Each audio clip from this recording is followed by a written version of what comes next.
Hello अनि नमस्ते गाइजहरू। अनि तपाईँहरूले पनि अब यो सेयर भर्नुहुन्छ होइन। अनि सेयर भर्दाखेरि चाहिँ अब जति भरे पनि नपर्ने, जति भरे पनि नपर्ने होइन।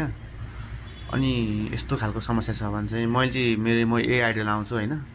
भर्न साथै फ्याट फ्याट पर्ने क्या मेरो सेयर चाहिँ। जतिखेर पनि सेयर पर्छ, जतिखेर पनि पर्छ होइन। म त अब कस्तो भने नि सेयर धेर परेर क्या वाक्क दिकै भइसक्यो, कति परेको जस्तो लाग्छ होइन। जुन आयो जुन भर्यो त्यही पर्ने क्या। अनि त्यसको लागि चाहिँ के गर्नु पर्यो भने हजुरहरूले सर्वप्रथम जाने सुरुमा त अब सबैलाई थाहा छ होला नि, डिम्याट एकाउन्ट खोल्ने होइन। त्यसपछि एउटा मेरो सेयरमा लगइन सगिन गरेर त्यहाँबाट अब यताउता गरेर हेर्ने कुन सेयर पहिला खुलेको छ, कुन सेयर चाहिँ पर्न लागेको छ, मतलब अब कुन सेयर आउँदैछ, यो कुराहरू यसो हेर्ने पहिला। अनि हेरिसकेपछि ट्याक्कसँगले त्योभन्दा अगाडि सुरुमा तपाईँहरूले चाहिँ आफ्नो एकाउन्टमा पैसा चाहिँ हुनु पऱ्यो। कति हुनु पऱ्यो भन्दाखेरि अब कम्तीमा पनि 1000-1100 हुनु पऱ्यो एकाउन्टमा। जस्तै अब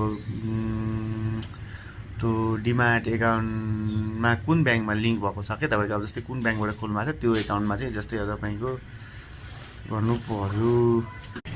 अनि गाई चाहिँ त्यस्तो हुन्छ। त्यसपछि अनि तपाईँले चाहिँ अब त्यो 1000 रुपियाँ पहिला 1000-1100 हुनु पऱ्यो। अलिक धेरै भर्ने हो भने धेरै पैसा हुनु पऱ्यो होइन।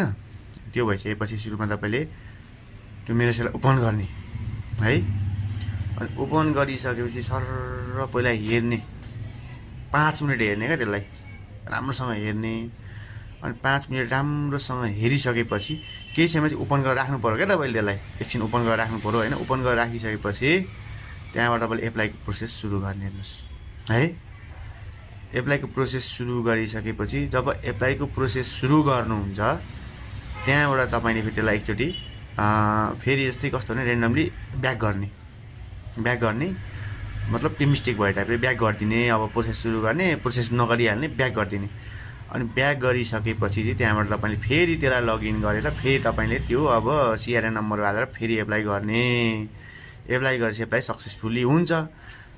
यदि तपाईँले त्यसो गर्दा पनि त्यो सेयर परेन भने फेरि नेक्स्ट टाइम अर्कोचोटि हुन्छ नि, फेरि त्यसलाई चाहिँ फेरि पनि एप्लाई गरिदिने। त्यो होइन अरू कुनै सेयर खोलेपछि एप्लाई गर्ने।